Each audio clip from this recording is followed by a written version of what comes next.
Yo no creo que la democracia sea un modelo fracasado, ni que lo que estuvimos construyendo durante desde el 94 hasta el año 2000 haya sido algo incorrecto.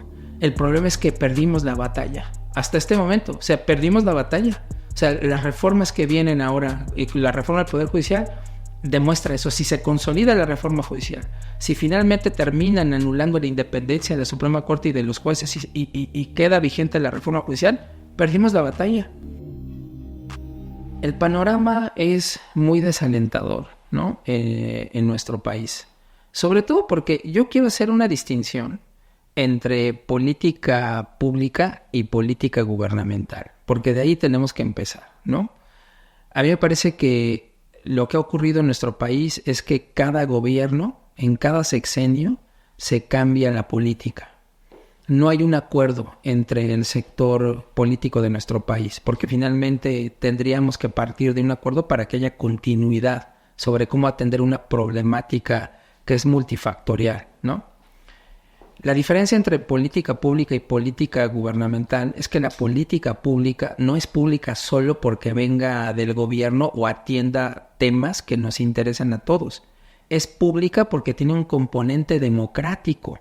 Es decir, hay algún hecho problemático que afecta a la sociedad y esas personas afectadas, o bien personas que eventualmente serán beneficiadas con la política, tienen participación en el diseño de la política. En ese sentido se vuelve una política pública porque tiene un componente democrático, sí, bajo la participación y la dirección gubernamental, pero entonces participa la sociedad, expertos, la gente, las personas que viven las condiciones de inseguridad en el país, ¿no? Las propias víctimas, por ejemplo, las personas que son extorsionadas. En ese sentido, una política pública con un componente democrático se convierte en una política de Estado que atiende a, digamos, a todos los sectores, que ve por el bien común, ¿no? En cambio, la política gubernamental es una política unilateral, solamente de aquellas personas que en ese momento, por una cuestión coyuntural, pudieron obtener mayoría de votos en una elección, ¿no? Y deciden imponer una determinada política para atender los problemas de seguridad.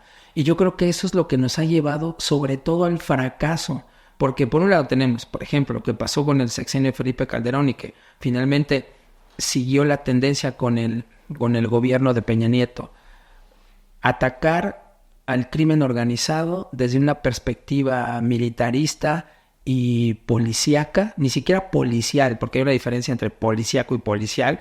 Digamos que lo policíaco sería aquello que resulta arbitrario desde una lógica de uso desmedido de la fuerza, ¿no?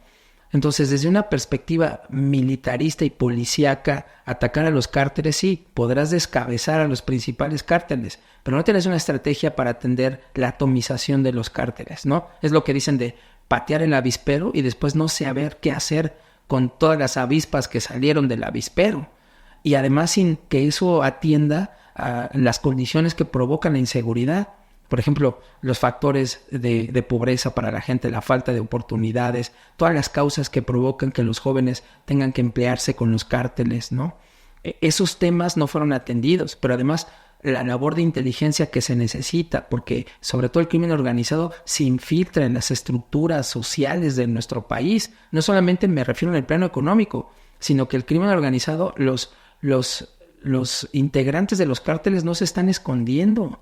Conviven con la élite del país, conviven con los empresarios, sus hijos van a las escuelas donde los empresarios, la gente de la farándula, los futbolistas, los deportistas, la élite lleva a sus hijos, ¿no? Uno estaría pensando que los jefes de los cárteles andan escondiéndose en el monte, no, andan como Juan por su casa, por todos lados. Entonces, ¿cómo está toda la cuestión de la infiltración, ¿no?, del crimen organizado, no solamente en la policía o el ejército o por los políticos y gobernadores y presidentes municipales, sino también en la élite económica, porque los grandes empresarios tienen negocios con los jefes de los cárteles, ¿no? Y también, pues la gente en la farándula tiene relaciones personales con la gente que participa en el crimen organizado. O sea, ¿hasta dónde eso ha permeado? Entonces, no hay una política para atender eso. que además sea una cuestión transeccional, que tenga un sentido correcto y que además sea un acuerdo, una política de Estado. Por esa razón, si con Felipe Calderón era pegar el avispero, ahora que lo que vimos con López Obrador era que el Estado se replegó por completo. O sea, con tal de que no se dijera que había una guerra contra el narcotráfico, se estableció, claro, es una banalización, yo lo entiendo, de decir abrazos, no balazos, pero finalmente es que no digan que el Estado o que el gobierno, ¿no?, masacró personas, que el Estado, en este caso la autoridad gubernamental, desapareció gente, ¿no? Pero entonces es retirar enteramente a la autoridad gubernamental de sectores territoriales para que el crimen organizado, cuando hay vacíos de poder, lo tome por completo y tratar de llegar a acuerdos para que, pues sí, estén en su negocio, pero supongamos que es lo que quería, porque lo hemos escuchado, incluso Manuel Espino alguna vez lo dijo, tratemos de negociar con los cárteles, hay que atender sus intereses, cuáles serán sus intereses, cómo hacen negocio, y digamos que lo que podrían ofrecer sería no meterse con la gente, ¿no?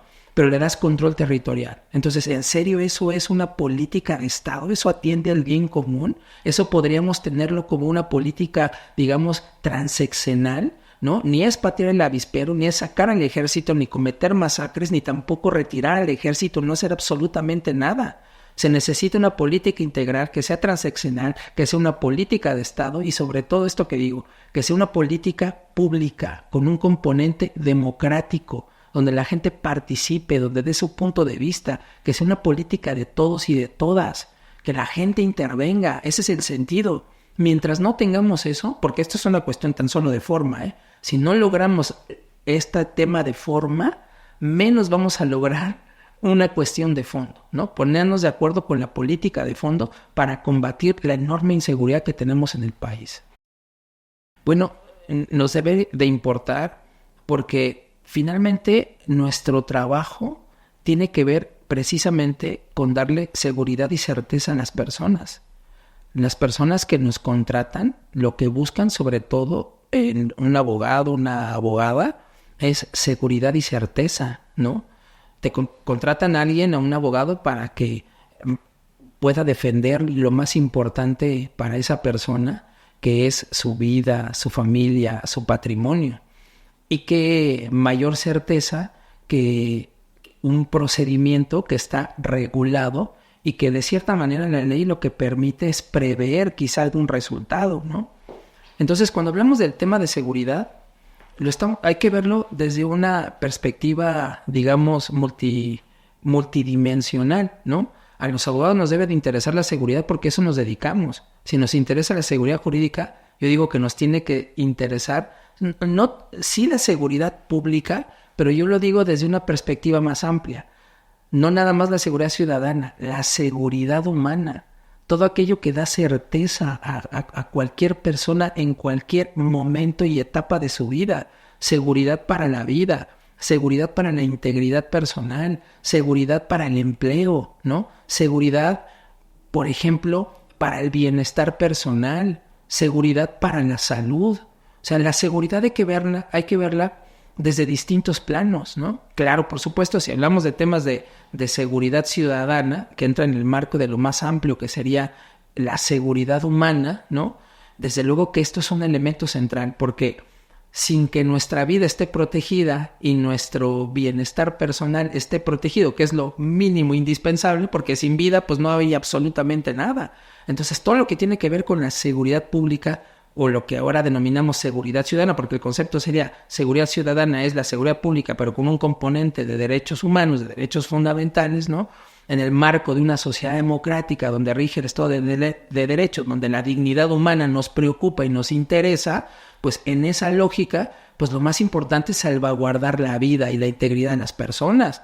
Si el Estado no sirve para proteger tu vida y tu integridad, ¿para qué queremos un Estado? ¿No? Si esa es la razón de ser de la existencia de un Estado, cedemos parte de nuestra libertad en aras de que un Estado nos dote por lo menos de un mínimo de certeza, ¿no? En este caso, yo digo, de entrada, la vida y la integridad personal. Entonces, desde luego que los abogados y abogadas nos interesa la seguridad en todos los planos, en todos los terrenos, y por esa razón tendríamos que estar exigiendo que la regulación, que bueno, las leyes obviamente, que las reformas constitucionales, que la actuación de la autoridad es certeza en cada momento de nuestra vida. Nosotros mismos como juristas tenemos que darle esa certeza a las personas que nos buscan, porque lo que quieren es eso, seguridad y certeza, ¿no? Para lo que es más valioso para esas personas. Yo creo que esa sería la razón por la que nos debería de importar. Eso es una gran pregunta, porque aquí hay muchas personas que dirían que, digamos, el modelo del autoritarismo puede rendir frutos, ¿no? Yo creo que el modelo más acabado de un régimen autoritario que ha rendido frutos, y no nada más en el plano de la seguridad, porque en el caso de Bukele, lo que le han criticado es que de todas maneras hay una enorme condición de inseguridad económica en El Salvador, ¿no? O sea, en El Salvador no hay empleos bien remunerados, la economía no está bien, ¿no? Puede ser que haya terminado por lo pronto, ¿no? Con la inseguridad, en este caso cometida por las personas que delinquían, las pandillas, ¿no? A un costo altísimo, por cierto, ahorita podemos comentar ese punto. Pero el modelo más acabado es China, porque me decía, bueno, el régimen autoritario, ¿no?, del Partido Comunista, que además renunció al comunismo en estricto sentido, porque China, desde una lógica claramente neoliberal, pero con un gobierno autoritario que sigue diciendo que es comunista, ¿no?, y con un partido único, logró sacar de la pobreza a millones y millones de personas, ¿no?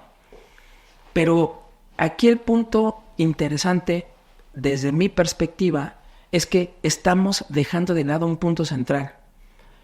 Por lo menos para mí, como defensor de derechos humanos, yo creo que no se trata de renunciar a algún tipo de derecho humano, ¿no? Si nos creemos realmente el discurso de la indivisibilidad de los derechos fundamentales, porque siempre lo hemos dicho, ¿no? Que los derechos humanos están interrelacionados, pero además que son indivisibles. Y la indivisibilidad implica que, ¿por qué tendríamos que renunciar a la libertad en aras de tener bienestar social? ¿Por qué tendríamos nosotros que renunciar al bienestar social en aras de tener libertad, ¿no? Porque muchos dicen, bueno, sí, prefiero vivir en los países capitalistas, tener mucha libertad de elegir a mi gobierno, aunque eventualmente el individualismo imperante en los regímenes capitalistas me deje sin seguridad social o sin acceso a la educación o sin acceso a la salud porque la tengo que pagar, ¿no? Y eso solamente una pequeña élite lo puede hacer. Bueno, ¿por qué tendríamos que renunciar a eso? A mí me parece que es un modelo completamente equivocado, ¿no? O del otro lado también, que Cuba tiene un servicio educativo y un servicio de salud maravilloso, que por cierto no es en lo más mínimo cierto, y ahora lo podemos ver en las redes sociales de personas que viven en Cuba y que difunden videos de cómo están los servicios de salud en Cuba y cómo está el servicio educativo en Cuba y cómo vive la gente realmente en Cuba, pero suponiendo, sin conceder, que efectivamente en los regímenes llamados comunistas el bienestar social fuese una realidad, pero que en aras de eso tengan que renunciar a elegir a su gobierno, a vivir en libertad, a tener seguridad para su libertad de su vida, ¿por qué razón tendríamos que renunciar a eso? A mí me parece que eso es completamente equivocado, porque además, ¿qué ocurre con Bukele? Al parecer puede darle cierta seguridad a cierto grupo de personas con una política autoritaria de detener a cualquier persona que le parezca un pandillero en la calle. Pero hay muchísimas denuncias, cientos, quizá miles de denuncias de personas que son absolutamente inocentes, que no participan en pandillas y que están en prisión, en una cárcel de alta seguridad, tratadas de manera infrahumana, ¿no?, en esas cárceles. Pero adicionalmente, lo que provocan los regímenes autoritarios es la privatización del Estado. Si el Estado como concepto, y yo sí creo este punto de lo que es el Estado, y en ese sentido yo no estaría de acuerdo con las posturas liberales tradicionales. Yo sí creo que el Estado somos todos, en una lógica sociológica, ¿no? El Estado como un grupo de personas asentadas en un cierto territorio, regidos bajo cierto gobierno, con cierta tendencia ideológica, pensémoslo sociológicamente, ¿no? Aunque el Estado, muchas personas lo subsumen en el gobierno, porque cuando dicen un crimen de Estado, por ejemplo, Ayotzinapa dicen, fue un crimen de Estado. En realidad lo que quieren decir es, fue un crimen gubernamental, porque si dices un crimen de Estado, involucras a toda la población. Es como decir, en ese crimen la población estuvo de acuerdo. Pienso, por ejemplo, en el Holocausto, ¿no? Eso podría entrar como un crimen de Estado si los alemanes estuvieron de acuerdo con el Partido Nacional Socialista de Adolf Hitler, con asesinar en el genocidio que ocurrió en el marco de la Segunda Guerra Mundial contra un sector importantísimo de la población en Europa, ¿no? Incluso eso queda a debate, porque hay historiadores que dicen que la población no estaba segura de lo que estaba pasando, que no tenían idea de lo que pasaba en los campos de concentración o de lo que hacía la SS en esos campos de concentración, ¿no? Hasta eso queda a discusión. Entonces, a mí me parece absolutamente indispensable entender ese punto, ¿no?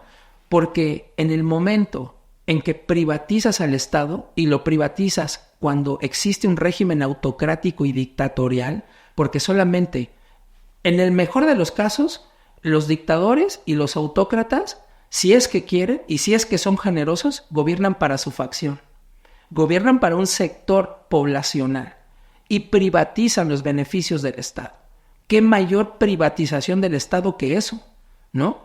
A mí me parece entonces que si creemos realmente el discurso de estatizar una nación o estatizar un país, implica toda la población participando en las decisiones del Estado mismo, ¿no? En donde además el gobierno no puede hacer lo que se le pega la regalada gana, porque el gobierno surge de la propia población, ¿no? Exactamente. Elegimos a nuestros representantes en elecciones libres, auténticas, periódicas, pero debe de haber un control sobre los gobernantes, por ejemplo. Eso sería una auténtica política de Estado si los gobernantes son controlados por la población que los elige. Vamos a poner un ejemplo de lo que pasa en México. Ahora que recientemente vino lo de la reforma judicial, que dice la gente del oficialismo, ¿no? Tuvimos más de 35 millones de votos, ¿no? Y hay un mandato de la población para reformar el Poder Judicial, la reforma a la Constitución en materia judicial, porque tenemos mayoría calificada en la Cámara de Diputados y en la Cámara de Senadores. Más allá del debate que se dio sobre el tema de la representación, de la sobrerepresentación, más allá de ese tema, en realidad no tenían el mandato de la reforma constitucional porque había 4 legisladores, les faltaban 4 legisladores en la Cámara de Senadores para tener mayoría calificada. Entonces, en estricto sentido, no tenían un mandato de la población, ni siquiera con el tema de la sobrerepresentación, para reformar la Constitución en el tema de la materia judicial o en cualquier materia que me puedan decir, ¿no? Porque la población votó por la oposición, por lo menos, para que no tuvieran mayoría calificada en la Cámara de Senadores. Pero resulta que los 2 senadores del PRD se van para Morena, que un senador del PAN, por presiones, por negociaciones, por lo que quieran, se va para Morena para votar por las reformas constitucionales, un senador de MC no se presenta en las votaciones. Y yo me pregunto, ¿en realidad lo que se decide en el Senado son políticas de Estado? ¿Por qué no el sistema electoral puede implicar el control de la gente que vota por esos legisladores, que además registran una plataforma electoral? Hay una declaración de principios de los partidos políticos, ¿no? Existe además toda la regulación interna, ¿no? Hay un estatuto que regula el partido político. ¿Por qué? Cuando una vez que se eligen a los diputados o senadores, ¿por qué pueden hacer lo que se les pega la regalada gana, como pasarse a otro grupo parlamentario o renunciar a una postura que inicialmente defendieron y que registraron en la plataforma electoral? ¿Por qué no los ciudadanos podrían impugnarlo ante un juez, ante un tribunal, para evitar que haya ese tipo de cambios abruptos de posiciones que primero defendieron en una campaña electoral? Entonces, en realidad, los legisladores no obedecen a políticas de Estado y no obedecen de ninguna manera. Me refiero a políticas de Estado viendo por el bien común, ¿no? Como lo dijimos anteriormente, políticas públicas con componente democrático, en donde se beneficia la sociedad mayoritariamente, no donde se toman decisiones facciosas o personales, todavía peor, por mayoría de razón, decisiones personales en beneficio personal, ¿no? Entonces, ese es un punto que me parece importantísimo. Los modelos autoritarios, autocráticos y dictatoriales privatizan el Estado. Ven en todo caso por el interés del dictador y en el mejor de los casos por su facción, ¿no? De ninguna manera ven por el bien común. Además, cualquier tipo de decisión que tomen pueden ser positivas en un plano estrictamente coyuntural, pero a costos altísimos de renuncias y de anulaciones de muchísimos derechos. Bukele piensa que le da seguridad a la gente. Sí, en cierto momento coyuntural, pero ¿a costa de qué? De que cualquier persona que se siente segura porque las maras están en la cárcel, en cualquier momento, cualquier policía que no hay control sobre ellos, o el ejército, o quien sea, detenga a alguien porque parece pandillero, ¿no? Y no hay forma, no hay poder humano de controlar a los policías, porque no hay jueces que te protejan, porque el tribunal constitucional o cualquier juez está sometido al dictador porque el Estado está privatizado, ¿no? Entonces, ese es un grave problema, la privatización de los estados por la vía de las autocracias y las dictaduras. ¿Qué tenemos que hacer? Evitar la privatización del Estado. ¿Por medio de qué? De la democracia real, por la vía de la participación de la gente, a partir de la pluralidad, con políticas de Estado, con auténticas políticas públicas, y volver al Estado un componente realmente democrático, ¿no? Yo creo que la democracia es una conquista de la población, a poder participar en la gestación de su propio destino. Eso es lo importante. Entonces, a mí no me parece de ninguna manera, aunque coyunturalmente que el señor Bukele haya logrado buenos resultados en estos momentos para combatir la violencia, eso no va a durar mucho. En el momento en que el señor Bukele deje de ser el presidente y ya no se sigan esas políticas, las personas que se dedicaron a delinquir y una vez que salgan de prisión van a continuar delinquiendo. Lo que tienes que hacer es acabar con las razones que provocaron que de entrada se dedicaran a delinquir, ¿no? Y eso no se está combatiendo en El Salvador. Eso es lo que menos le importa a Bukele. Entonces, nuevamente, se tiene que atender como política realmente con componente democrático ese tipo de problemáticas que nos atañen a todos y a todas. El problema que hemos padecido siempre es algo que destaca sobremanera y se llama simulación. Porque todo lo que he expuesto sobre la necesidad de la política pública, el componente democrático, la participación de todos, es que siempre queda en un discurso, ¿no?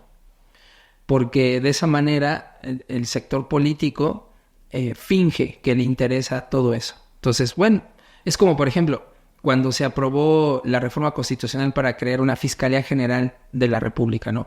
La idea de la autonomía de la Fiscalía era que la Fiscalía tuviese precisamente a partir de un componente democrático, ¿no? Un plan de persecución que atendiera a las necesidades de la población. ¿Cuáles son los delitos que afectan sobre todo a la población? Que la población pudiera participar con la Fiscalía para poder determinar cuáles serían las prioridades de la población que tendría que atender precisamente el Ministerio Público, ¿no?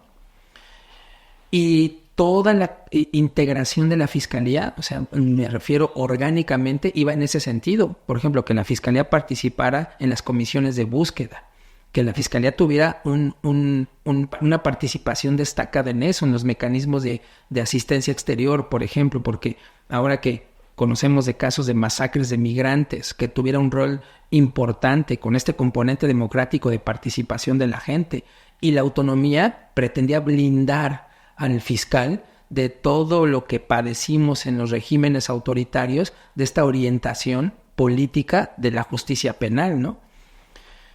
Así se aprobó en la reforma constitucional, eso tenía como intención, y la ley se aprobó inicialmente, la ley orgánica, la que podríamos conocer como ley orgánica de la Fiscalía, iba en ese sentido. Ya después con el señor Gertz Manero, con el presidente López Obrador, se modificó la ley orgánica para que, aunque se llame Fiscalía, en realidad la parte orgánica y ya de composición y de labor operativa de la Fiscalía seguía funcionando como Procuraduría.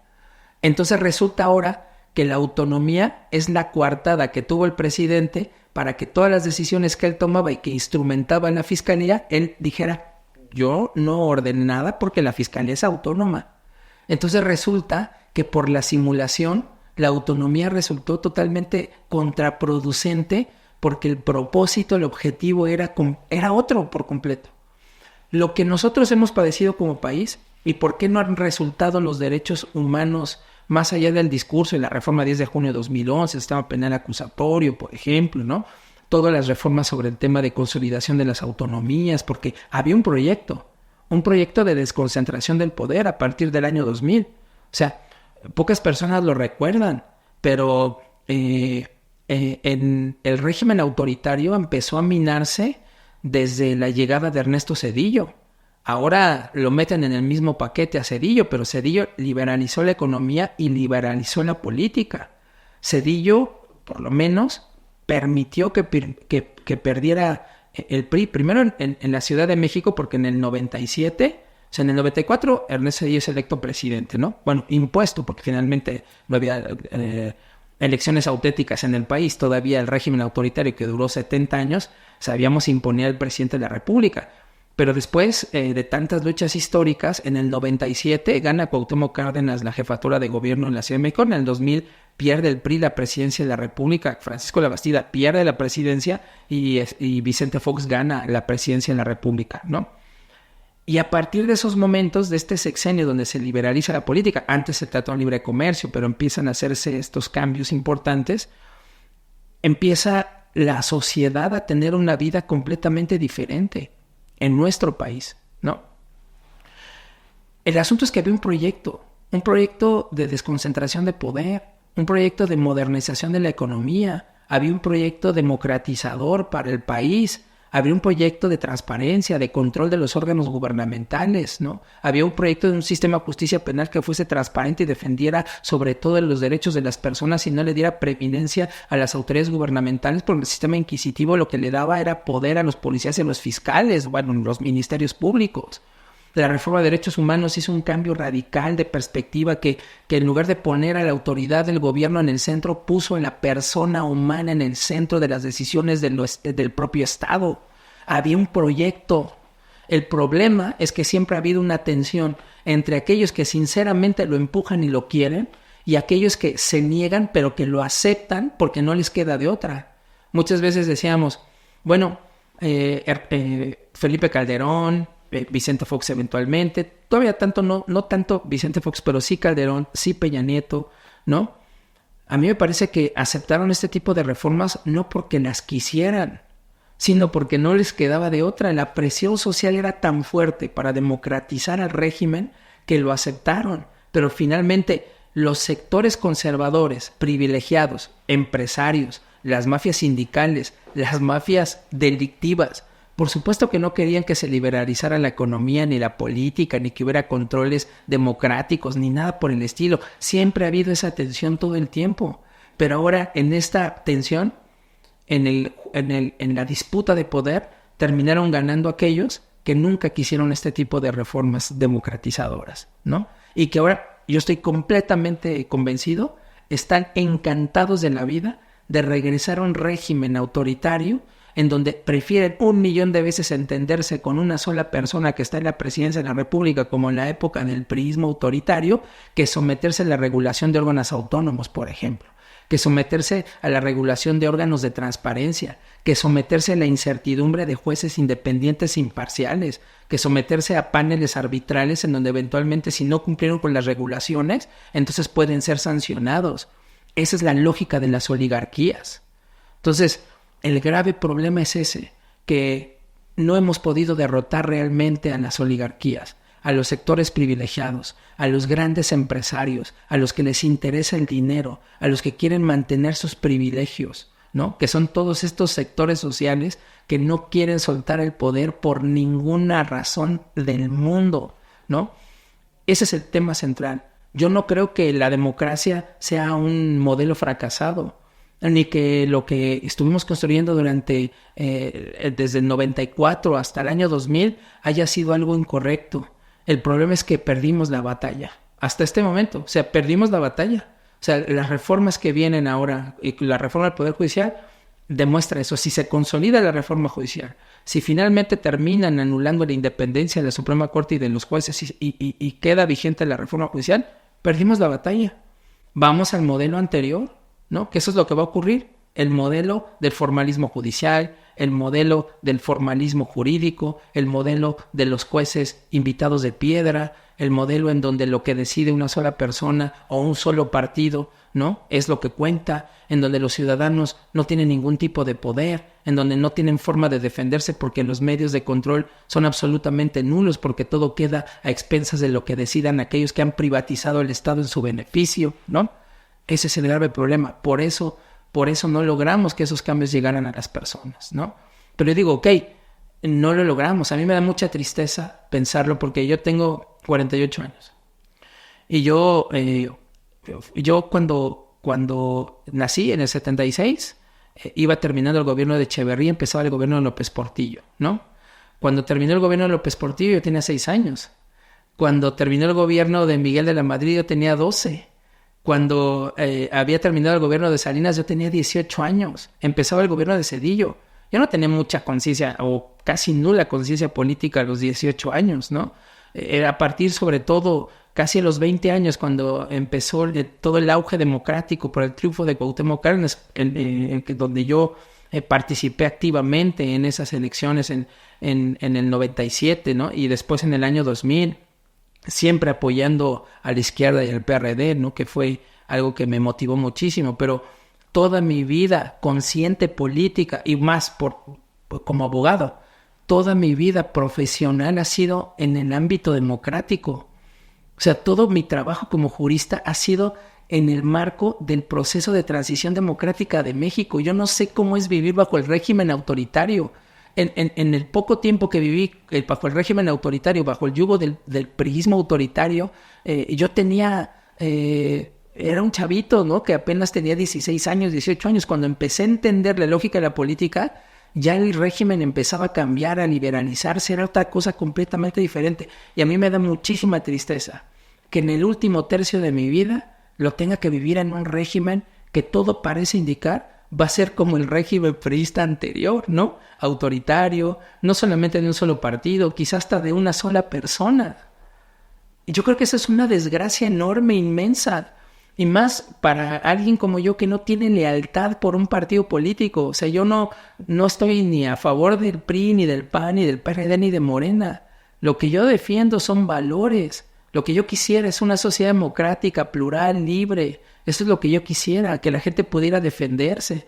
Una sociedad donde haya justicia social, que tenga sobre todo preeminencia a los sectores en condición de vulnerabilidad, que sean los sectores que se atiendan siempre con preferencia, ¿no? Las personas que están en una condición desfavorecida. Ese es el México que yo he soñado desde que he tenido conciencia política. Y es tan doloroso saber que estamos a punto de perder esa posibilidad, ¿no? Entonces, creo que la tragedia de México se llama simulación. Sí, eso es una cuestión muy, muy preocupante porque en nuestro país, ya con la reforma constitucional, se ha permitido que en tiempos de paz los militares no solamente puedan participar activamente en temas de seguridad pública, ya en tiempos de paz pueden activamente intervenir en cualquier tipo de instancia que antes estaban reservados en tiempos de paz siempre para los civiles, ¿no? ¿Qué es lo que ya venía ocurriendo con lo que venía haciendo el presidente López Obrador durante su sexenio, ¿no? O sea, los militares para las obras públicas, no solamente para la seguridad, les cedieron aduanas, les cedieron el manejo de las medicinas, les cedieron muchísimos espacios, los puertos, los aeropuertos, en fin, ¿no? A mí me parece eso una situación extremadamente preocupante, porque precisamente la lógica de la militarización es en la lógica de la concentración del poder.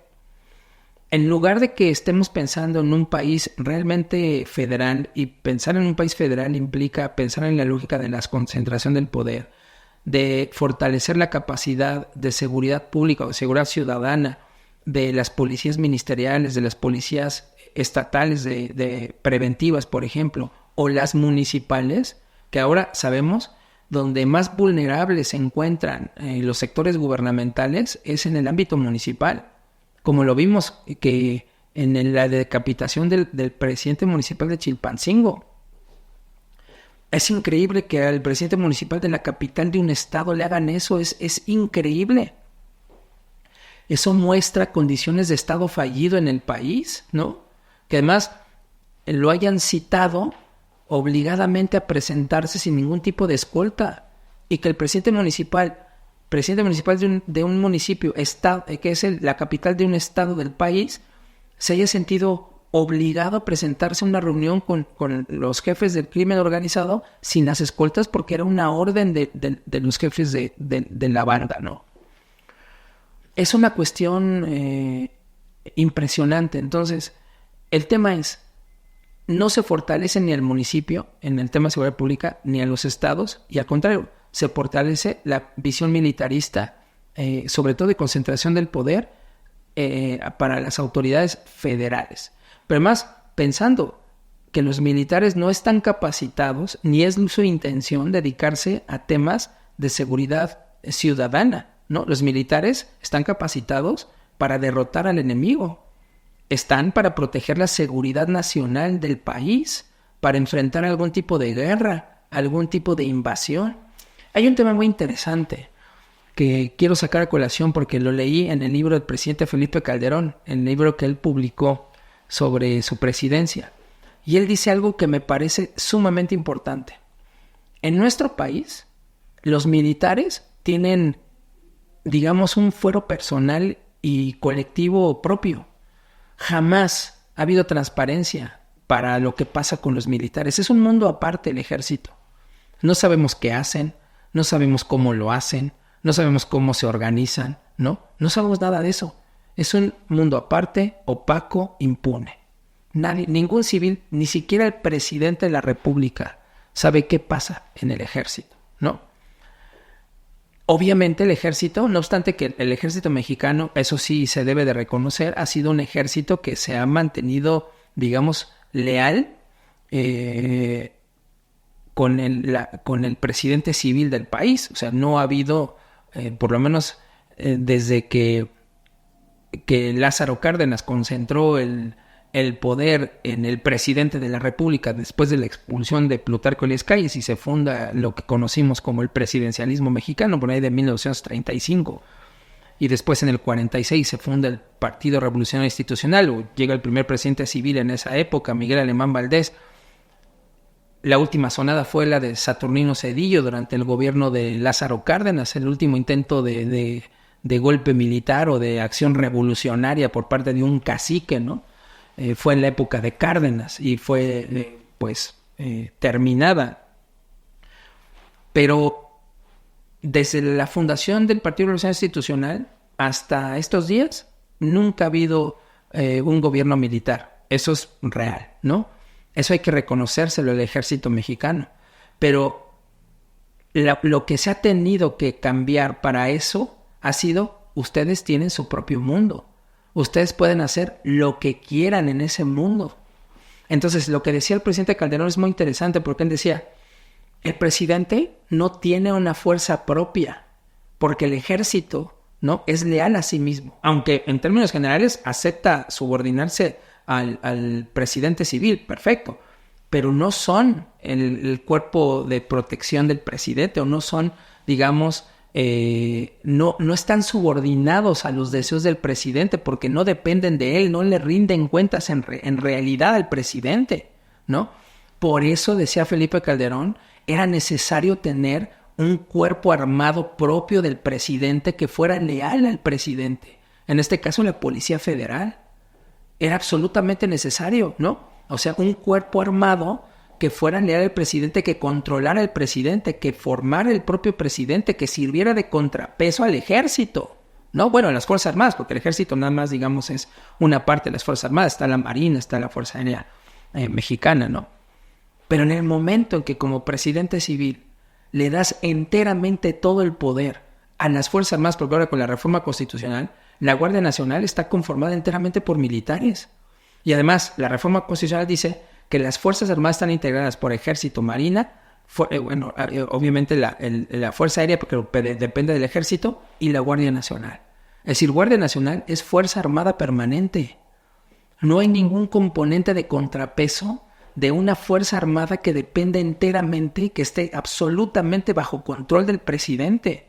Formalmente será el presidente de México el comandante supremo de las Fuerzas Armadas, pero en realidad en el ejército no manda el presidente, ¿no? O sea, se mantienen leales las Fuerzas Armadas y no dan un golpe militar. Y yo me pregunto, ¿y ahora que tienen absolutamente todos los privilegios y el control del país, como para qué van a querer tener el problema de querer ocupar la presidencia de la República? Que mejor la población le achaque todas las fallas a los políticos civiles mientras ellos gozan de todos los privilegios, ¿no?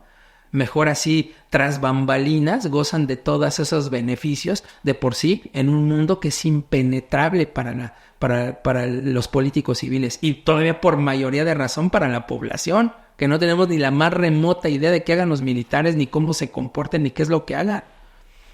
Ese es un tema extremadamente grave.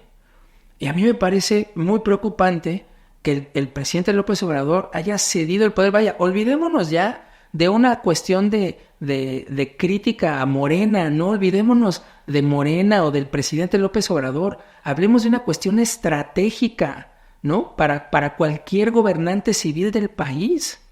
Eso es un tema fundamentalísimo. Entonces, eso es algo que no están viendo. Y adicionalmente, estoy perfectamente claro, porque no hay ningún indicio que apunte hacia allá, que la militarización tampoco tiene que ver con el tema de seguridad pública. Porque no, los militares han sido replegados por completo. O sea, tienen la orden de no intervenir. No tuvimos hasta incluso un militar que sí, efectivamente fue removido por la presidenta Sheinbaum, pero el militar no dijo... Nosotros en Sinaloa no tendríamos por qué garantizar la seguridad. Eso es una cuestión que los propios cárteles tendrían que garantizar poniéndose de acuerdo con ellos. Palabras más, palabras menos, pero algo así dijo, ¿no? Que no eran las Fuerzas Armadas quienes tendrían que poner orden ahí, sino ellos tendrían que ponerse de acuerdo para que dejara de haber violencia en Sinaloa. Entonces, lo que sí me queda claro es que las Fuerzas Armadas no están siendo, no están interviniendo en los temas de seguridad. Más parece, yo así lo veo, que el presidente López Obrador militarizó por completo porque yo creo que él pensaba, ¿no?, que podía haber algún tipo de golpe de Estado en su contra. Y yo no veo por ningún lado a una oposición golpista en el país. Si hay una oposición que no tiene ninguna característica de golpismo, es la mexicana, ¿no? Porque además es una oposición absolutamente debilitada, completamente mermada, ¿no? No solamente en el plano político y fáctico, ¿no?, de su poder real, sino moral, ¿no? La oposición mexicana es una oposición derrotada en todos los planos posibles. ¿En qué sentido podrían, además, intentar algún tipo de asonada, militar contra el presidente? Y por otro lado, el presidente ha sido lo suficientemente hábil para ganarse los poderes fácticos. Los empresarios están con el presidente. Los medios de comunicación están con el presidente. Vaya, hasta los dicen, ¿no?, que el crimen organizado tienen un pacto con el presidente. Eso es lo que dicen, ¿no? Entonces ha sido lo suficientemente hábil para que nadie esté en su contra, ya sea porque los convenza o porque los amenace o porque la gente realmente crea en el proyecto de Morena o como sea, pero el tema es que tiene todo el apoyo, tuvo todo el apoyo en su sexenio y hoy tiene un amplio apoyo la presidenta Claudia Sheinbaum, ¿no? Entonces, ¿por qué razón el tema de la militarización? Yo lo veo más por un plano político que por una cuestión que tenga que ver con la seguridad. Pero al mismo tiempo me parece un error político que el presidente de México ceda todo el poder a los militares y no tenga un contrapeso. Creo que eso que dice Felipe Calderón en su libro es un tema muy importante, ¿no? Es como ahorita. Igualmente, yo creo que no lo ven con un sentido estratégico. Todo mundo celebrando que García Luna, que no digo que no lo merezca, o sea, tan solo con lo que ha hecho en el país, lo que pasó con el caso Florence Cassés, no digo que no merezca estar siendo condenado a 38 años de prisión. Pero yo creo que el hecho de que permitan que Estados Unidos, con juicios como los que ocurrieron, que nosotros supimos, no fueron investigaciones serias, contundentes, o sea, no hubo jamás ninguna prueba de intervención de comunicaciones, ni tampoco información financiera, ni se demostró cómo se enriqueció, sino fueron a partir de puros testigos protegidos. Y que Estados Unidos, con esa facilidad, pueda condenar a un alto funcionario mexicano, eso manda un mensaje de auténtico imperialismo al país. Es decir, hoy es García Luna, pero venía también el general, ¿cómo se dice? Cienfuegos, exactamente, el general Cienfuegos.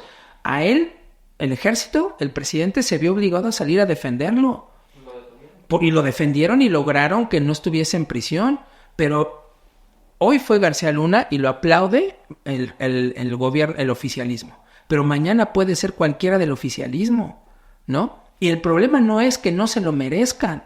El problema es que en realidad eso muestra el sometimiento del país a una potencia extranjera. Es decir, el gobierno de Estados Unidos, con la espada de Damocles, a cualquier país de América Latina lo puede amenazar y puede operar como se le pegue la regalada gana, porque ni siquiera en eso hay una política de Estado, ni siquiera en eso. Insisto, no estoy defendiendo a nadie. Lo que estoy diciendo es, si realmente nos interesara el país, estaríamos nosotros en una lógica de juzgar a las personas que cometen delitos en nuestro país, de que funcionaran las instituciones de nuestro país, que si alguien que comete un delito, así sea el más alto funcionario, realmente pueda ser juzgado en México y sancionado en México, ¿no? Ahora lo que pasó con el Mayo Zambada, dice la presidenta, y lo dijo el presidente López Obrador, es culpa de Estados Unidos todo el problema ahora de violencia en Sinaloa, y que no le tocaba al país, a México, garantizar la seguridad allá y combatir al crimen organizado, porque eso demuestra una enorme debilidad institucional. Yo no veo en qué sentido eso sea benéfico para nuestro país. Entonces, en realidad, el tema de la militarización es una pésima noticia porque, en primer lugar, funciona la militarización en labores preventivas. Pero además, aunque sea bajo el mando del Ministerio Público, también lleva a cabo labores de policía ministerial. Pero además pensemos en algo. ¿Realmente nosotros nos creemos el hecho de que los ministerios públicos de la Fiscalía General de la República, porque además podemos ver la forma precaria como trabajan los fiscales, de verdad, un coronel del ejército va a seguir las órdenes de un fiscal? O sea, yo te voy a decir, yo estuve en Nuevo León en la época de la Fuerza Civil y la policía, los comandantes mandaban sobre los ministerios públicos. Ahora imagínense, ¿no? Un general, un teniente, no sé, un coronel, siguiendo la orden de un ministerio público. O sea, obviamente, en la Constitución así se dice, pero por la vía del hecho ¿será real? ¿Será real que un civil, ministerio público, que además ni siquiera le dan una condición laboral adecuada? Pregúntenle a los ministerios públicos cómo son sus condiciones laborales, ¿no? Que los mandan a diligencias a Tamaulipas sin ningún tipo de protección, los mandan así en aviones comerciales, los dejan en hoteles donde ellos están solitos, en cualquier momento les podrían hacer algo haciendo las diligencias allá. ¿En serio ellos van a poder mandarle a los militares por la vía de los hechos? O sea, ese es un punto real. Entonces, la seguridad pública completamente militarizada, ¿no? No vamos a tener un poder judicial, por lo menos hasta donde se ve, que sea independiente. Y por lo que estoy viendo, el régimen actual no obedece las órdenes de la Corte Interamericana, ni del sistema interamericano, ni de instancias internacionales. Entonces, ¿qué vamos a tener para poder defendernos de actos arbitrarios del ejército en la calle, por ejemplo, ¿no? O sea, yo eso lo veo completamente equivocado. Dice el presidente que a él le parece que los militares siguen mejor las órdenes y no son corruptos. Pero yo me pregunto, ¿realmente los militares? Ahora, lo estábamos platicando, el escándalo de Guacamaya Leaks, ¿no? Vimos con las filtraciones que la inteligencia militar conoce absolutamente todo lo que pasa en el país. Ahora con el documental que está, creo que sí está en Prime, ¿no? O no, en Max, de Ayotzinapa. El ejército sabía, la inteligencia del ejército sabía en tiempo real lo que estaba ocurriendo con los chicos de Ayotzinapa, con los estudiantes. Si alguien sabe dónde están, son ellos, los militares. No lo van a decir, porque no van a reconocer que sabían lo que estaba ocurriendo en ese momento, ¿no? Entonces, el hecho central es que los militares, si quisieran, podrían combatir, ¿no? a los cárteles, porque saben dónde están, quiénes son, dónde se relacionan, qué es lo que hacen, lo conocen a detalle. Pero en realidad no se combate la inseguridad. En países como el nuestro se administra el crimen organizado, se administra el narcotráfico. Esa es la realidad, ¿no? Entonces la militarización no existe en perjuicio del crimen organizado. La militarización opera en perjuicio de la gente de a pie como nosotros, que queda completamente en una condición absoluta de indefensión frente al poder del Estado. Eso es lo que a mí me preocupa sobremanera. Antes nosotros tendríamos el poder del derecho, ¿no? Invocar el control de convencionalidad, ir con un juez de distrito, presentar amparos, decir que una persona no está sujeta a prisión preventiva oficiosa y poner a discusión esos temas. Pero ahora, ¿qué vamos a tener? Eso me preocupa. Y escuché al diputado Leonel Godoy despotricando contra el sistema penal acusatorio diciendo, es que esto es una imposición anglosajona.